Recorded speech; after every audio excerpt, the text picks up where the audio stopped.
आप देख रहे हैं न्यूज़ 9 भारत, रखिए आपको सबसे आगे। नमस्कार, आप देख रहे हैं न्यूज़ 9 भारत। मैं हूं आपके साथ अंजलि। चलिए रुक करते हैं खबरों की ओर।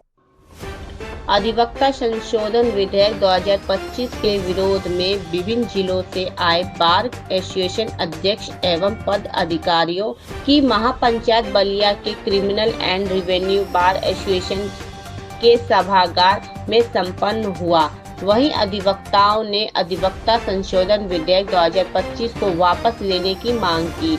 अधिवक्ताओं ने वादकारियों के हित में न्यायपालिका में पारदर्शिता तथा जवाबदेही समेत अधिवक्ता संशोधन बिल 2025 के विवादास्पद मुद्दों को वापस लेने संबंधित विषय पर गहन विचार विमर्श किया। अधिवक्ता सुरक्षा अधिनियम के तहत लोक कल्याणकारी योजनाओं में सामूहिक स्वास्थ्य बीमा योजना के अंतर्गत न्यूनतम 10 लाख रुपए की धनराशि से आच्छादित किए जाए।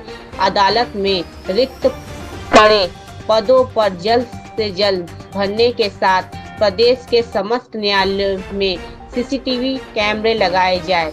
समस्त कार्रवाई का डिस्प्ले प्रसारण वादकारियों के समक्ष किया जाए।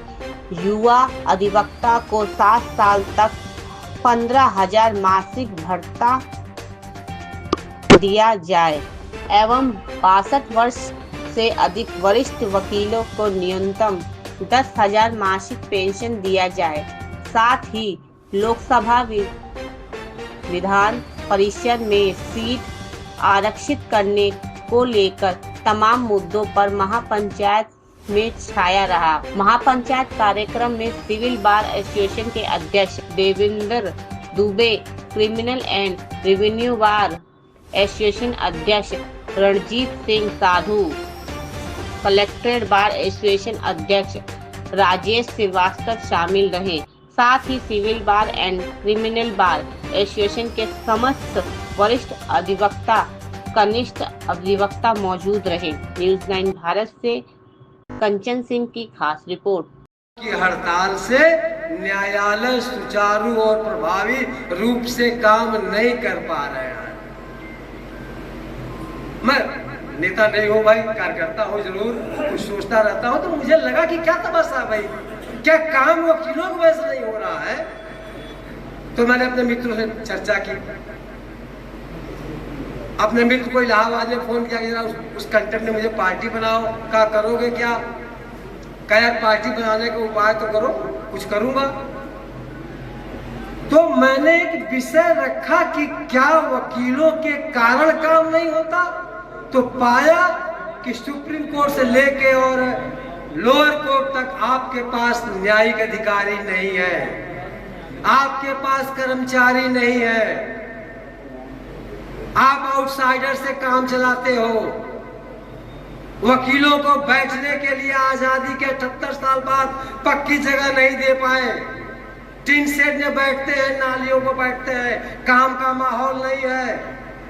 आपके अधिकारीगण समय से नहीं बैठते, नियत तारीखों पर अपने आदेश नहीं करते, करप्ट है। इसलिए न्यायालय प्रभावी और सुचारू रूप से काम नहीं कर रहा है। हमसे बात करो, हमको पार्टी बनाओ, हम बात करेंगे, जरा पूछेंगे हाई कोर्ट सुप्रीम कोर्ट से मित्रों। और इसको लेके मैंने बनारस में धरना शुरू किया, क्योंकि मैं शुरू से इस बात का आदी रहा हूं कि हड़ताल किसी चीज का विकल्प नहीं है। हम क्यों हड़ताल करेंगे? हम बिल्कुल हड़ताल नहीं करेंगे। काम का माहौल तो दो, लेकिन हम हड़ताल नहीं करेंगे तो अपनी मर्जी से नहीं करेंगे। तुम लाठी मार के हमसे हड़ताल करने का हक नहीं छीन सकते। लड़ाई यहाँ, हम नहीं चाहते हड़ताल करना। तो 29 दिन मेरा आंदोलन चला। उसके बाद फिर तमाम मेरठ, हमीरपुर, आजमगढ़, गोरखपुर, देवरिया के मित्र आए बनारस में। उन लोगों ने मदद की और हम लोगों ने इस लाइन पर चलने का निर्णय लिया। एक दिन में संघ नहीं बना है, पिछले 9 महीने से लगातार हम लोग दौड़ रहे हैं, मंथन कर रहे हैं, तब ये तय हुआ। तो डिमांड्स क्या तय हुई बनारस में? डिमांड्स ये तय हुई मित्रों, जो बाहर जा रहे हैं चाहूंगा कि 2-3 मिनट और सुने। मनन करें इस पर। डिमांड ये हुई कि अधिवक्ताओं को प्रोटेक्शन एक्ट चाहिए। क्यों चाहिए?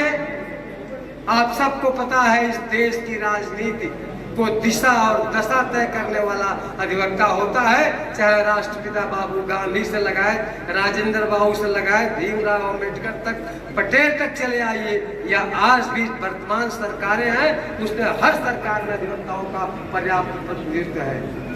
और उन अधिवक्ताओं की जबान को आप बंद कर दोगे? वो अधिवक्ता जो भूमाफिया से लड़ता है, सरकारी कर्मचारी से लड़ता है, भ्रष्ट नेताओं से लड़ता है, उनकी जाति को, उनके जान को ज्यादा खतरा है। आप जजेस प्रोटेक्शन एक्ट तो दे सकते हो, पत्रकारों को प्रोटेक्शन एक्ट दे सकते हो, और जो समाज के सबसे पीड़ित व्यक्ति के लिए बड़े से बड़े लोगों से लड़ता है, उसको आपकी जरूरत नहीं समझ में आती। तो हमको प्रोटेक्शन एक्ट चाहिए। हम लोगों ने तय किया, मित्रों, हम लोगों ने तय किया कि एक दिन हम काम न करें तो आपको 1 रुपये का रेवेन्यू नहीं मिलेगा। अभी बजट आया है भारत सरकार का और स्टेट गवर्नमेंट का, पहले भी आता रहा है।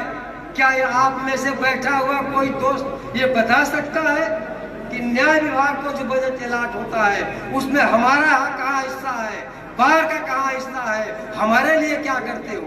सारा का सारा बजट जजेस पर, कर्मचारियों पर, पुरस्कारों पर, इनके बंगले पर, इनके एसी पर खर्च होता है। और 78 साल के बाद हम नालियों के किनारे टिन शेड में बैठने को मजबूर है।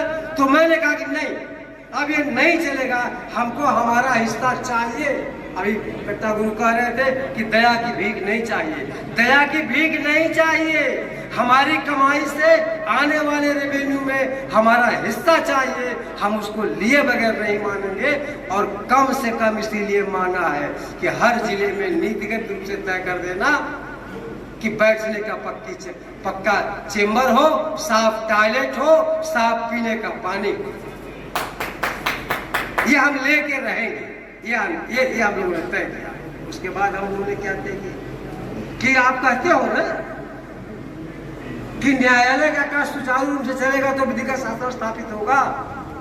तो पहले न्यायालयों में पर्याप्त नियुक्ति करो कर्मचारियों की, न्यायिक अधिकारियों की, और इनके करप्शन पर रोक लगाओ, जिसके कारण अधिवक्ता हड़ताल पर जाता है। हम तो हायर किए जाते हैं भाई, तनख्वाह नहीं मिलती, काम करते हैं तो पेंशन तो फीस मिलती है, हम क्यों हड़ताल करेंगे? लेकिन जब तुम तंग करते हो, तुम्हारे व्यवहार से दुखी होके, तुम्हारे निर्णयों से परिलक्षित होता है कि हमने जो काम किया है, हमारे मुवक्किल को जो न्याय मिलना चाहिए था वो नहीं मिला, तो कभी कभी हम इरिटेट होते हैं तो हड़ताल करते हैं। तो उस पर अंकुश लगाने के लिए हम लोगों ने क्या डिमांड रखा कि हर न्यायालय में सीसीटीवी कैमरे लग जाए, ताकि उसका डिस्प्ले बाहर होता रहे, सुप्रीम कोर्ट तक देखता रहे कि तुम्हारा अधिकारी कब बैठता है, कब उठता है, कौन कौन उससे मिलता है, क्यों भागते हो इससे।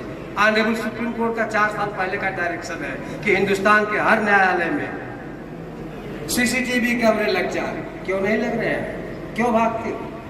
तो काम तुम्हारी वजह से नहीं होता है। तो मित्रों, उसके लिए जिम्मेदार है ने।